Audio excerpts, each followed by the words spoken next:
नमस्कार, मैं हूँ डॉक्टर चेतना मेहता। आज मैं आप सभी बच्चों के समक्ष आदर्श बदला इस कहानी के बारे में बताने जा रही हूँ, जिसके लेखक है, कहानीकार है सुदर्शन जी। सुदर्शन जी को बद्रीनाथ के नाम से भी जाने जाते हैं। सियालकोट में जिन उनका जन्म हुआ है। प्रमुख उनकी कृतियाँ है, पुस्तकें जो उन्होंने लिखी है, पुष्पलता, सुदर्शन सुधा, तीर्थ यात्रा, पनघट, भाग्य चक्र, भागवती जो कि उनका उपन्यास है, आनररी, मजिस्ट्रेट आदि पुस्तकें उन्होंने लिखी है। उनकी प्रमुख विशिष्टताएं है कि उन्होंने प्रेमचंद की जो लेखन परंपरा को आगे बढ़ाया है। उनकी कहानियाँ बहुत ही प्रचलित हुई है और उनकी कहानियों के ऊपर काफ़ी फिल्मों की पटकथाएं और गीत भी लिखे गए हैं। उनकी प्रथम कहानी हार की जीत हिंदी साहित्य में एक विशिष्ट स्थान रखती है। विधा हम बोल सकते हैं कि कहानी है, विधा जो है वो कहानी है। कहानी भारतीय साहित्य की प्राचीन विधा है। उनकी कहानियों की भाषा जो है वो सरल है, पात्रानुकूल है, प्रभाव उत्पादक है, मुहावरों का भी उपयोग किया गया है और यह कहानी हमारे सामने प्रस्तुत की गई है। हम जीवन में बदला शब्द हमारे जीवन में हम सभी ने सुना ही है, लेकिन इस कहानी में बदले का रूप हमारे सामने रखा गया है। बदला लेने वाले व्यक्ति के मन में अक्सर क्रोध, गुस्सा अथवा हिंसा की भावना ही होती है, हमने देखा है। इतना ही नहीं, मौत का बदला मौत से लेने की अनेक घटनाएं प्रसिद्ध है। पर प्रस्तुत कहानी में आदर्श बदला में लेखक ने बदला लेने का अनूठा आदर्श प्रस्तुत किया है। इस कहानी में छोटा बच्चा है जिसका नाम है बैजू। अपने पिता को भजन गाने के अपराध में तानसेन की क्रूरता का शिकार होता हुआ देखता है। 9 रत्नों, अकबर के दरबार में 9 रत्न थे, उनमें से एक ये थे तानसेन। कहते हैं तानसेन जब भी बजाते थे तो बारिश होती थी, इतना अच्छा वो बजाते थे। तो हम बोल सकते कि तानसेन को स्वभाव में थोड़ा घमंड आ गया होगा। उन्होंने नियम काफ़ी बनाए थे कि उनकी बराबरी गाने में जो करेगा और जो हार जाएगा उससे मृत्यु दंड दिया जाएगा। परंतु वही तो यहाँ पर हम देखते हैं आगे कि जो बैजू नाम का छोटा सा बच्चा है, अपने पिता को भजन गाने के अपराध में तानसेन की क्रूरता का शिकार होता हुआ देखता है और इसी के कारण उसके मन में बदले की भावना पनपती है। परंतु वही बैजू बावरा तानसेन को संगीत प्रतियोगिता में हराकर उसे जीवन दान दे देता है। लेखक ने इस कहानी के माध्यम से बैजू बावरा को आदर्श बदला लेते हुए दर्शाया है। ये मैंने आपको इस कहानी के बारे में थोड़ा शॉर्ट में बता दिया। अभी हम विस्तार से देखेंगे यह कहानी कि एक आगरा शहर था। आपने आगरा नाम सुना है ना? आगरा शहर। सुबह सुबह साधुओं की एक मंडली, साधु हम देखते हैं सवेरे सवेरे भजन गाना गाते हुए हमें दिखते हैं, अपने ढंग से भजन गाते गुनगुनाते प्रवेश कर रही थी। इस मंडली में एक छोटा सा बच्चा था जिसका नाम था बैजू। साधु अपने राग में मग्न थे, बजाते हुए भजन गाते हुए। कोई सुध ही नहीं रही थी उन्हें आसपास की, और गा रहे थे। तभी उसी वक्त राज्य के सिपाहियों ने उन्हें गिरफ्तार कर लिया, पकड़ लिया और बादशाह अकबर के दरबार में लेके गए। और बादशाह अकबर के दरबार में उन लोगों को पेश किया गया। अकबर के मशहूर संगीतकार थे तानसेन, और तानसेन ने कानून एक बनाया था कि जो आदमी राग विद्या में उसकी बराबरी न कर सके, वह आगरा की सीमा में गीत न गाए, और जो गाए तो उसे मौत की सजा दी जाए। बेचारे साधुओं को इसकी जानकारी नहीं थी। साधु संगीत विद्या में, अपने में, गाने में मस्त थे वे लोग।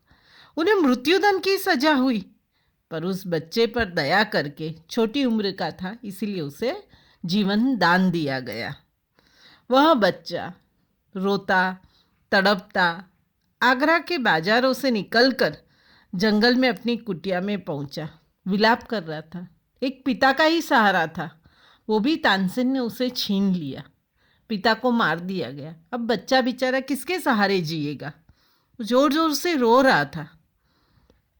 तभी उसी वक्त वहाँ हाथ में माला लिए खड़ाऊ, यानी है ना, लकड़ी की चप्पल रहती है जिसका सिर्फ अंगूठा होता है, उसे खड़ाऊ कहते हैं, पहने हुए राम नाम का जप करते हुए बाबा, जिनका नाम था हरिदास, वो कुटिया के अंदर आए।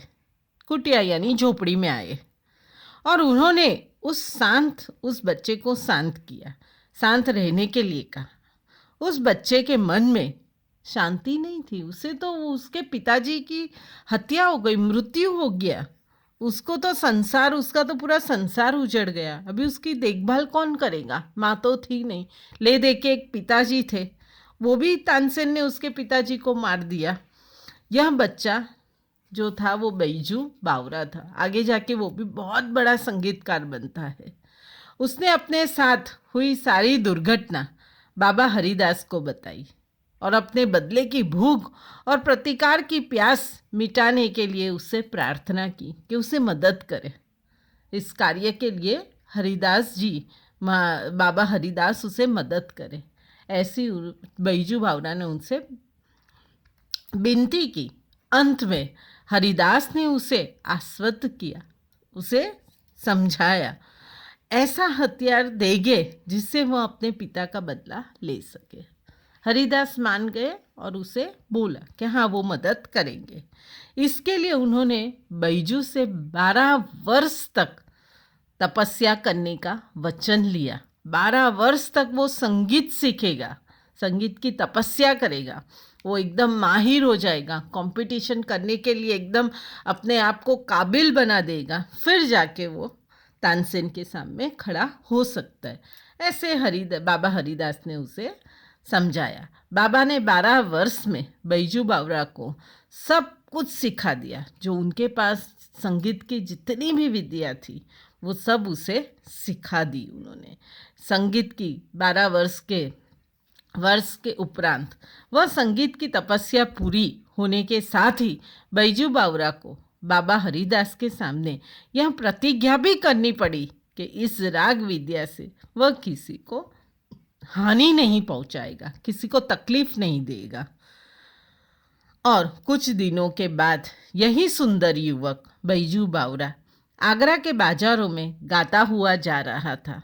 लोगों ने सोचा कि इसकी भी मौत आ गई है। वे उसे नगर की रीति की सूचना देने लगे, नियम बताने लगे और उसे न गाने के लिए सलाह दी गई। पहुंचने के पहले ही वह उससे मुग्ध होकर, लेकिन क्या उल्टा हो गया, लोग सब उसके गाने में खो गए। लोग उसके पीछे पीछे दौड़ने लगे, मुग्ध हो गए, खो गए, सूद बूद अपनी भूल गए। सिपाही उसको पकड़ने आए थे, वो भी पकड़ने की जगह वो उसके साथ में उसके पीछे पीछे, गाने के पीछे पीछे वे भी दौड़ने लगे। गीत सुनकर उन्हें अपनी हथकड़ियों की भी सूद नहीं रही। यानी इतने लोग, इतना अच्छा वो गाता था बैजू बावरा के लोग सब एकदम उसके गाने में खो गए एकदम। और फिर ये सब लोग चलते चलते तानसेन के घर के पास पहुंच गए। तानसेन बाहर निकला और एकदम उसके सिर पर तो एकदम जैसे गुस्सा था इन सबको देखकर। और वो बैजू बावरा को सुनकर उसके होठों पर मुस्कुराहट आ गई। उसके यानी एकदम तानसेन गुस्से में थे, लेकिन बैजू बावरा जो था वो शांत था, वो तो अपने गाने में मशगूल था। और फिर उसे तो अच्छा लगता था ऐसा मौत का तांडव देखने, तानसेन जी को। मैं आपके साथ, और फिर वो तभी तानसेन को बैजू बावरा से कंपटीशन करनी थी। बैजू बावरा ने तानसेन से कहा कि मैं गान विद्या में यानी कि गाने की कंपटीशन में चर्चा करना चाहता हूँ। तानसेन ने कहा, जानते हैं नियम बहुत ही कड़ा है, यानी स्ट्रिक्ट है एकदम। मेरे दिल में दया नहीं है, मेरी आँखों में दूसरे के लिए मौत देखने के लिए हर समय मैं तैयार रहता हूँ। ऐसा तानसेन ने गुस्से में आके बैजू बावरा को कहा। तब बैजू बावरा ने कहा, मेरे दिल में जीवन का मोह नहीं है, मुझे कोई जीने का मोह नहीं है, मैं मरने के लिए हर समय तैयार रहता हूँ। ये सब बात हो गई। यहाँ पर दरबार की ओर से शर्तें सुनाई गई। राग युद्ध नगर के बाहर वन में आयोजित किया गया, यानी गाने की कंपटीशन रखी गई। लगता था कि वन में नगर बस गया है। पूरा ऐसे सब लोग, दूर दूर से लोग अच्छे अच्छे कपड़े पहन के तैयार होके बैजू बावरा और तानसेन की कंपटीशन देखने के लिए, गाने का युद्ध देखने के लिए दूर दूर से लोग आने लगे। अटारी में यानी बैग में जो कपड़े रखे हुए थे बरसों से, वो सब निकाल के पहन के सब ऐसे आज नगर में कुछ अलग ही माहौल लग रहा था। बैजू ने सितार उठाया, उसने पर्दों को हिलाया तो जनता ब्रह्मानंद में लीन हो गई। एक ही आवाज में सब लोग मुग्ध हो गए। उसकी उंगलियां सितार पर दौड़ने लगा सारे विश्व की मस्ती वहीं आ गई हो। तभी संगीत से प्रभावित होकर कुछ हरिन यानी डियर, वो छलांग मारते हुए वो भी गाना सुनने के लिए आ गए। वो भी संगीत सुनने में एकदम मस्त हो गए।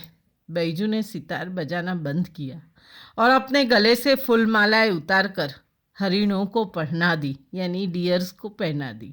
हरिण चौकड़ी भरते हुए यानी छलांग मारते हुए कूदते हुए गायब हो गए। बैजू ने तानसेन से कहा, बैजू बावरा जो छोटा बच्चा जो अभी संगीत में माहिर हो गया, 12 साल की, उसने कड़ी तपस्या की, उसने तानसेन से कहा, तानसेन मेरी फूलमालाएं यहाँ मंगवा दो, यानी तुम भी मेरे जितना अच्छा गाना गाओ कि जिससे हिरन यहाँ सुनने आ जाए, तब जानूं कि आप राग विद्या जानते हो। तानसेन सितार हाथ में लेकर बजाने लगा। इतनी एकाग्रता के साथ उसने अपने जीवन में कभी सितार नहीं बजाया था। आज वो अपनी पूरी कला आज वो पूरी ताकत से, वो भी पूरी ताकत से संगीत बजाने लगा। आज वह किसी तरह जीतना चाहता था, आज वह किसी भी तरह जिंदा रहना चाहता था। आज अगर वो हार गया तो उसे भी मृत्यु दंड मिलेगा, उसे उसका भय था। सितार बजता रहा, पर आज लोगों ने उसे पसंद नहीं किया। तानसेन का शरीर पसीना पसीना हो गया, पर हरिण न आए। इतना अच्छा उसने बजाया, लेकिन हरिण नहीं आया। वह एकदम बौखला गया, बोला, वे हरिण राग की तासीर से नहीं आए थे, हिम्मत है तो दोबारा बुला कर दिखाओ। उसने फिर से चैलेंज दी। तानसेन ने बैजू बावरा से फिर से चैलेंज दी कि तुम्हारे संगीत सुन के हरिण वो वापस नहीं आए थे, वो ऐसे ही आए थे, फिर से बजाओ और बुला के दिखाओ। यह सुनकर बैजू ने फिर सितार पकड़ लिया, सितार बजने लगा। वे हरिण फिर बैजू बावरा के पास आ गए। बैजू ने उसके गले से मालाएं उतार ली। अकबर ने अपना निर्णय सुना दिया। बैजू बावरा जीत गया, तानसेन हार गया। यह सुनकर तानसेन बैजू बावरा के पाँव में गिर पड़ा और उससे अपने प्राणों की भीख मांगने लगा। बैजू बावरा ने कहा, मुझे तुम्हारे प्राण लेने की चाह नहीं है, इच्छा नहीं है। तुम इस निष्ठुर नियम को ख़त्म करवा दो कि यदि आगरा की सीमा में गाने वाला व्यक्ति तानसेन की जोड़ का न हो तो उसे मरवा दिया जाएगा। यह सुनकर अकबर ने उसी समय उस नियम को ख़त्म कर दिया। तानसेन ने बैजू बावरा के चरणों में गिर कर कहा, मैं यह उपकार जीवन भर नहीं भूलूंगा। बैजू बावरा ने उसे याद दिलाया, 12 बरस पहले उसने एक बच्चे की जान बख्शी थी, यानी जान, जीवन दान दिया था उसे, आज उस बच्चे ने उसकी जान बख्शी है, यानी आज उसने उसको जीवन दान दिया। यानी आदर्श बदला इसको कहा जाता है। बदला लेना यानी सिर्फ सामने वाले से खून खराबा करना, हिंसा करना वही नहीं होता है। कई बार जीवन दान देना वह भी आदर्श बदला कहलाता है।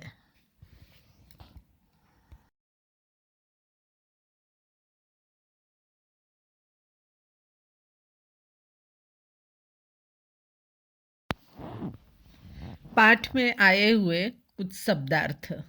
सुमर, सुमर का अर्थ होता है स्मरण करना, याद करना। प्रतिकार का अर्थ होता है प्रतिशोध करना या बदला लेना। अवहेलना का अर्थ होता है अनादर करना, आदर नहीं करना। चांदलिया यानी सामियाना, निशब्द यानी मौन रहना या चुप रहना। तासीर प्रभाव, परिणाम। खड़ाऊ लकड़ी की बनी खूंटीदार पादुका जिसे हम कहते हैं। कुंद बोथरा बिना धार का, कुंद। कनात मोटे कपड़े की दीवार या पर्दा। उद्विग्नता यानी घबराहट या आकुलता जिसे कहा जाता है। सुधिहीन बेहोश जिसमें होश न हो। अगाध यानी अपार या अथाह। आगे हम मुहावरे देखेंगे जो आपकी पाठ्य पुस्तक में दिए हुए हैं। तूती बोलना 1 मार्क्स के लिए आता है। अर्थ लिखकर वाक्य में प्रयोग करना है। तूती बोलना, अधिक प्रभाव होना।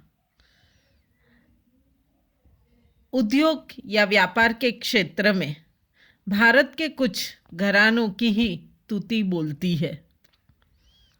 वाह वाह करना दूसरा मुहावरा।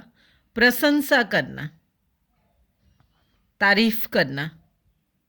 लता मंगेशकर के गाने सुनकर लोग वाह वाह करते हैं। लहू सूखना, भयभीत हो जाना। कोरोना वायरस का नाम सुनते ही हम सबका लहू सूखने लगता है। कंठ भर आना, भावुक हो जाना। बेटी की विदाई के वक्त पिता का कंठ भर आया। बिलक बिलक कर रोना, जोर जोर से रोना, विलाप करना। अकस्मात में घायल पिता की मृत्यु के समाचार सुनकर माँ बिलक बिलक कर रोने लगी। समा बंधना, रंग जमना, वातावरण निर्माण होना। मदारी ने बंदरों से ऐसा मस्त अच्छा नृत्य करवाया कि एक समा बंध गया। ब्रह्मानंद में लीन होना। अलौकिक आनंद का अनुभव करना। तबला वादक के तबला सुनकर हम सभी ब्रह्मानंद में लीन हो गए। जान बख्शना, जीवन दान देना। चोर ने सेठ जी की संपत्ति लूट ली, पर उनके परिवार की जान बख्श दी। यहाँ पर ये मुहावरे आपकी पाठ्य पुस्तक में इतने ही हैं। इसके अलावा आपको पैराग्राफ से भी पूछ सकते हैं, तो आप अच्छे से आदर्श बदला, अच्छे से आप पाठ पढ़िए, 2-3 बार पढ़िए, समझिए। स्वाध्याय आकलन कृति पूर्ण कीजिए। यहाँ पर साधुओं की एक स्वाभाविक विशिष्टता क्या थी?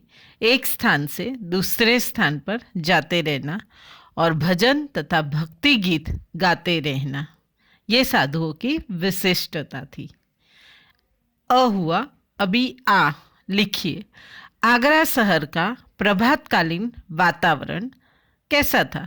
तो पक्षी मीठे मीठे गीत गा रहे थे, फूल झूम रहे थे, पेड़ों की शाखाएं खेलती थी, पत्ते तालियां बजाते थे। ये आगरा शहर का प्रभातकालीन वातावरण। दूसरा, साधुओं की मंडली आगरा शहर में यह गीत गा रही थी। कौन सा? सुमर सुमर भगवान को, मूर्ख मत खाली छोड़ इस मन को। ये हुआ आकलन। शब्द संपदा। आगे शब्द संपदा, उसमें लिंग बदलिए। साधु, साध्वी, महाराज, महारानी, नवयुवक, नवयुवती, दास, दासी। यहाँ पर लिंग बदलिए समाप्त होता है। अभिव्यक्ति। मनुष्य जीवन में अहिंसा का महत्व। मनुष्य जीवन में अहिंसा का महत्व, ये अभिव्यक्ति वाले सवाल है, यानी कि आपको खुद ये सवाल के जवाब लिखने हैं। आपको अपने शब्दों में ये सवाल के जवाब लिखने हैं। हिंसा, क्रूरता, पहला सवाल है यहाँ पर, मनुष्य जीवन में अहिंसा का महत्व। इस विषय पर 40 से 50 शब्दों में अपने विचार लिखिए। तो आप यहाँ पर ऐसे लिख सकते हो कि हिंसा, क्रूरता और निर्दयता की निशानी है। इससे किसी का भी भला नहीं होता है। इस संसार में सभी जीव ईश्वर की संतान हैं, सभी समान हैं, सभी का लहू लाल है। सृष्टि में सबको जीने का अधिकार है। कोई यहाँ पर कोई भी शक्तिमान क्यों ना हो, किसी को उससे उसका जीवन छीनने का अधिकार नहीं है। सभी को हवा, पानी, सांस लेने का और जीवन जीने का अधिकार होता है। जब कोई किसी को जीवन दे नहीं सकता, तब वह किसी का जीवन ले भी नहीं सकता है। बड़े बड़े महापुरुषों ने अहिंसा को ही धर्म कहा है। अहिंसा परमो धर्म। अहिंसा का अस्त्र सबसे बड़ा माना जाता है। राष्ट्रपिता हमारे जो थे महात्मा गांधी ने अहिंसा के बल पर ही शक्तिशाली अंग्रेज सरकार को झुका दिया था और अंग्रेज सरकार देश को आज़ाद करने पर विवश हो गई थी। जीवन का मूल मंत्र जियो और जीने दो। किसी के प्रति ईर्ष्या की भावना रखना या किसी का नुकसान करना भी एक प्रकार की हिंसा ही है। इससे हमें बचना चाहिए। इसीलिए कहा जाता है मनुष्य जीवन में अहिंसा का महत्व सबसे ऊंचा होता है। दूसरा सवाल, सच्चा कलाकार वह होता है जो दूसरों की कला का सम्मान करता है। इस कथन पर अपना मत व्यक्त कीजिए। कलाकार को कोई कला सीखने के लिए गुरु के सानिध्य में रहकर वर्षों तक तपस्या करनी पड़ती है। आप लोगों को भी डॉक्टर बनना हो, इंजीनियर बनना हो, पढ़ाई पूरी करनी पड़ती है। 20-25 साल तक पढ़ना पड़ता है, तब जाके आप कुछ बनते हो। कला की छोटी छोटी बारीक बातों की जानकारी करनी पड़ती है। इसके साथ ही अगर संगीत सीखना है तो रोज़ आपको रियाज करना पड़ता है। गुरु से कला की जानकारियाँ प्राप्त करते करते अपनी कला में वह प्रवीण हो जाता है। रोज़ हम कहते हैं ना, रोज़ संगीत की रियाज करने से आप संगीत में माहिर हो जाते। सच्चा कलाकार किसी कला को सीखने की प्रक्रिया में होने वाली कठिनाइयों से परिचित होता है। वह उस कठिनाइयों से घबराता भी नहीं है। उस कठिनाइयों को पार कर कर वह अपने ध्येय को प्राप्त करता है। इसलिए उसके दिल में अन्य कलाकारों के लिए भी सदा सम्मान की भावना होती है। वह छोटे बड़े हर कलाकार को समान समझता है और उसकी कला का सम्मान करता है। सच्चे कलाकार का यही धर्म है। इससे कला को प्रोत्साहन मिलता है और वह आगे बढ़ती है और भी वह कला सीखते हैं। यहाँ पर ये अभिव्यक्ति के सवाल पूर्ण होते हैं। अभी पाठ पर आधारित लघुत्तरी प्रश्न क्वेश्चन नंबर 4 स्वाध्याय में, उसमें आदर्श बदला कहानी के शीर्षक की सार्थकता समझाइए या स्पष्ट कीजिए। बैजू बावरा जो था, पिता को मृत्युदंड दिए जाने पर वह दुखी हो गया था और अपनी कुटिया में विलाप कर रहा था। उस समय वहाँ बाबा हरिदास ने कुटिया में आकर उसे साहस दिया, ढाढ़स बढ़ाया उसका।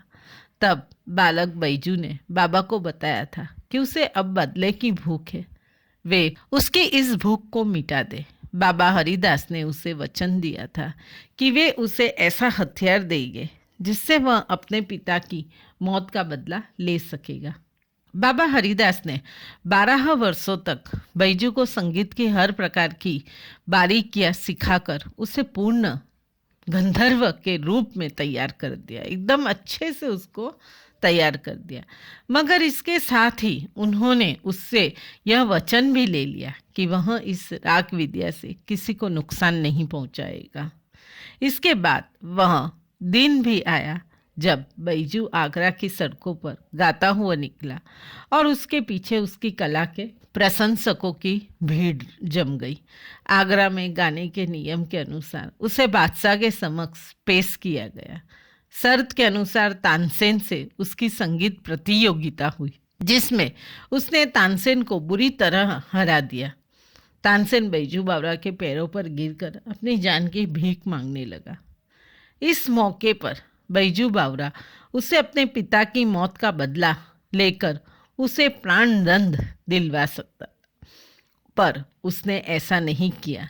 बैजू ने तानसेन की जान बख्श दी। उसने उससे केवल एक निष्ठुर नियम को हटा देने के लिए कहा, जिसके अनुसार किसी को आगरे की सीमाओं में गाने और तानसेन की जोड़ का न होने पर मरवा दिया जाता था।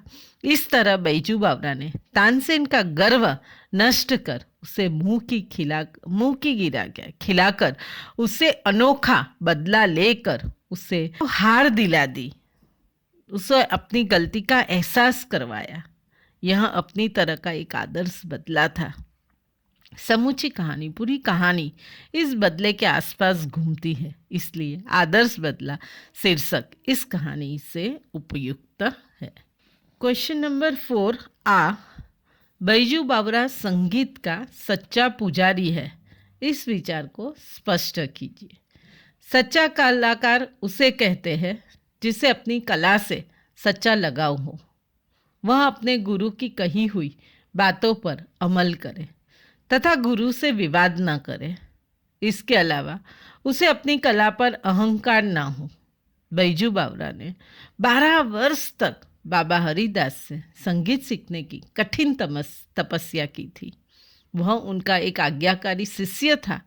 उसकी संगीत शिक्षा पूरी हो जाने के बाद बाबा हरिदास ने जब उससे यह प्रतिज्ञा ली कि वह इस राग विद्या से किसी को हानि नहीं पहुंचाएगा, तो भी वह उस आदेश को स्वीकार कर लिया, जबकि उसे मालूम था कि इससे उसके हाथ में आई हुई प्रतिहिंसा की छुरी कुंद कर दी जाएगी। फिर भी गुरु के सामने उसके मुंह से एक शब्द भी नहीं निकला। बैजू बावरा की संगीत कला की धाक दूर दूर तक फैली थी। लोग उसका संगीत सुनने के लिए आते थे। उसके संगीत में एक प्रकार का जादू था। बैजू बावरा को संगीत ज्ञान पर तानसेन की तरह कोई अहंकार नहीं था। तानसेन को अहंकार था, इसीलिए उसकी हार गई। बैजू बावरा को अहंकार नहीं था, बल्कि इसके विपरीत उसके हृदय में दया की भावना थी।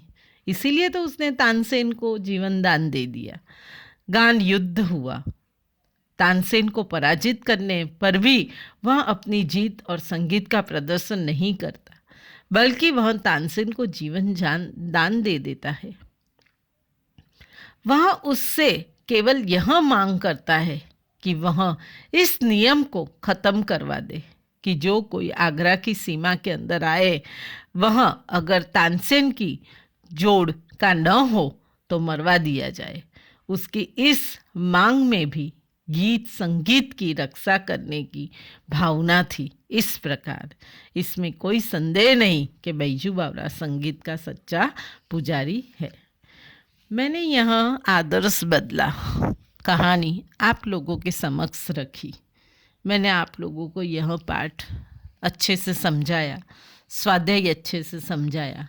व्याकरण जो है वह मैं आप लोगों को अपने दूसरे वीडियो में समझाऊंगी। रस है जो आपको दूसरे वीडियो में समझाऊंगी।